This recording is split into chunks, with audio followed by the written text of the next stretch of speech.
Harluk Doomshaper, Dire Prophet, and Scroll Bearers. Harluk Doomshaper has cemented himself by word and deed as an essential pillar of the United Creels. Through his exploration into the history and the blood of the trolls, he unearthed long-forgotten secrets.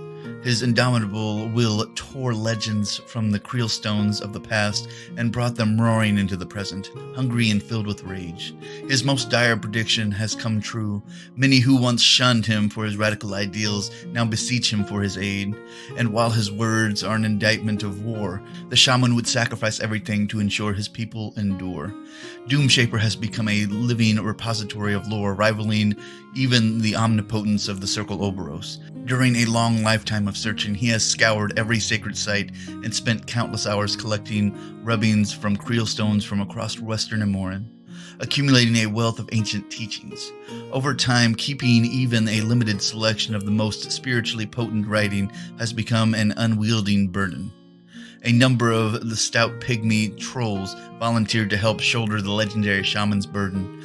Those taking on this task are loaded down with enough scrolls and cases to rival the weight of equipment borne by the most heavily armored Creel warriors.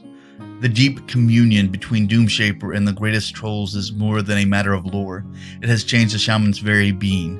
When he entered into the pact with Molg the Ancient, offering his own hand for consumption, Doomshaper learned to regenerate as trolls do. He has learned to extend this tremendous regenerative power to the trolls under his command, making them tenacious beyond belief. The shaman of the Gnarls has never ceased searching for newer and greater weapons to add to his arsenal, to prove the existence of creatures even greater than the dire trolls. Through his scrolls, he looked back to legends from the dawn of the world, when mountains walked, and when the earth of Dunia's body mixed with the worm's predatory blood to birth the progenitors of all troll kind. He found ancient markers specifying where the Troll King had been imprisoned. Against the grave warnings passed down by his ancestors, he awakened and freed them. Soon thereafter, he journeyed to the frozen north and secured their wintry cousin, the Glacier Kings. In doing so, Doomshaper unleashed beings as dangerous as they are fearsome. But he knows that only such extreme measures can reserve the horrors inflicted on his people. While other leaders among the Creel seek to make the best of a hand they are dealt to them, Doomshaper does not accept retreat or self-defeating compromises. His success in locating the Troll King sparked his desire to retrieve more than their kind from slumber, to find other ways to bring pain and destruction to his enemies. 1,000 terrified screams are not enough to begin to balance the scale, and Doomshaper is ready to release an avalanche of carnage. Well, so he's gotten even more crazy. Well, I'm not going to say crazy, but he's gotten even more pushy. Well, we'll say pushy. Releasing the Mountain Kings and the Glacier Kings. Yeah, those things were barreled into a mountain for a reason, but I see in desperation, Harluk Doomshaper will use whatever he can get a hold of to balance the scales, so that makes perfect sense. Yeah, but if you've ever seen a Troll King or a Mountain King, they are literal mountains, and they have such a huge regenerative property that they have well planes literally falling off them at any given moment. So yeah, these things are terrifying to behold. But let's see what his Mark 3 to Mark 4 changes look like and see if anything really changed. Alrighty, well, we're going to start with Doomshaper himself, and then we'll talk about his little pygmies that are carrying those scrolls. And of course, we will start with his stat line. And guess what? Not very much has changed on his stat line. He is still a speed 5, he's still a mat 5, he is still a defense 13 and an armor 15. He still has tough because he's still a Trollkin.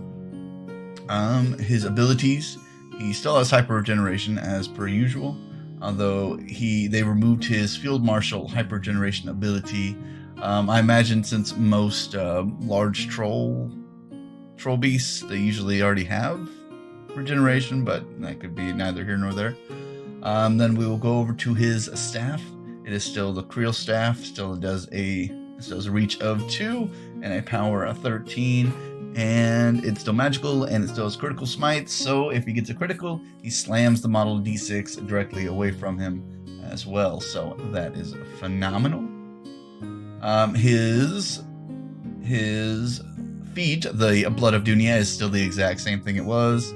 everybody in his control, or everybody in his battle group in his control area gets an additional die on their melee attack rolls. And then if they are hit by an enemy attack right after the attack is resolved, they heal D3 plus 3 damage. So yeah, that is pretty epic, unless you're being hit by something that can hit you really hard, like say a colossal. But that is that on that one. Then we go over to his spell list. He still has a domination. When an enemy model advances, ends its movement within 6 inches of target model. In the spellcaster's battle group, the affected model can immediately advance up to 3 inches. So that's awesome. If you want to try to get somebody out of combat or somebody into combat, that's also useful. He still has Repudiate, Repudiate,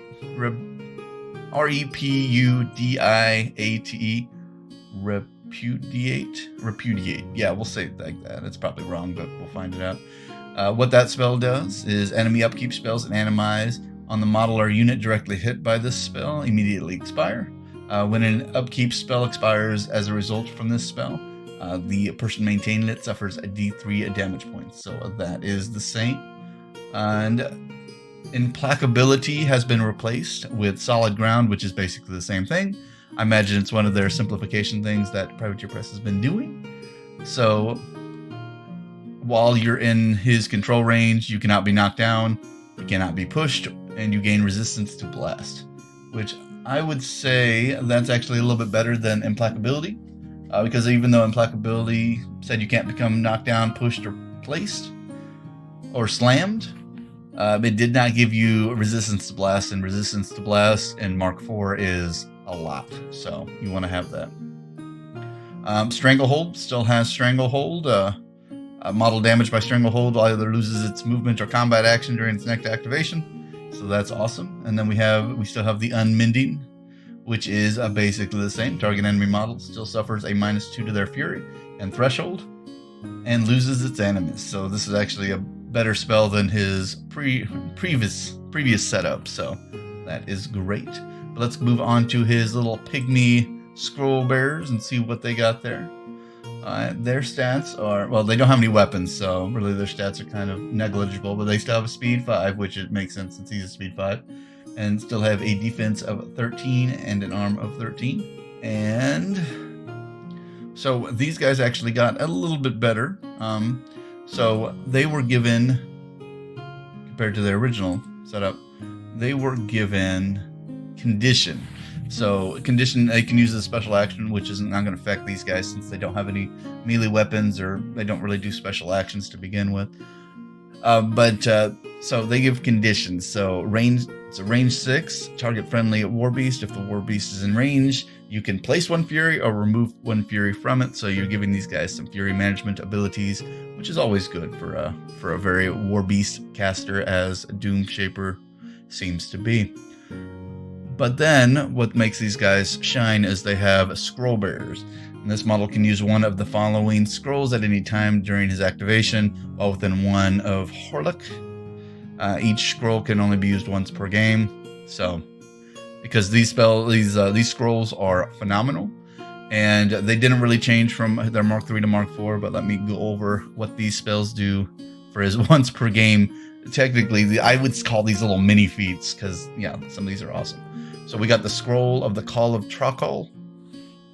While in Doomshaper's control range, each war beast in his battle group can gain 0 Fury when forced to cast its Animus, instead of gaining the Fury points equal to the cost of the Animus. So this basically just gives them free Animus for every war beast in his battle group. So free Animuses, so they don't have to waste their Animus points casting, or waste their Fury points casting their Animus. So that's awesome. The second one is the Scroll of the Hand of Yolandi. While in Doomshaper's control range, enemy models pay double the focus or Fury points to cast or upkeep spells, which for people that have expensive spells like 4 or focus, you're pretty much shutting them down being able to cast spells. So yeah, and having to spend, if you're maintaining anything more than 2 upkeep spells, then it kicks up to 4 focus needed to maintain those. So yeah, he can shut down casters pretty quick with that. And then last but not least is the Scroll of Strength of Mulgar. While in Doomshaper's control range, friendly faction warrior models gain an additional die on attack rolls, and then you discard the lowest roll in each roll. So, yeah, it's kind of like Signs Importance a little bit. So, but still makes them a lot more accurate. And again, all of these are only once per game, so spread these out when you need them. And none of these cost a special action, so you can have your scroll bearers use condition, they're in, wherever they need to use it to help balance out your focus. But yeah, this guy is terrifying. He not only has his major feat, but then he has 3 little mini feats that he can use once per game as well, that definitely make him well worth the, well, I would say points, but leaders don't cost any points, but definitely worth taking if you're running a heavy war beast army with the Trollkin. So yeah,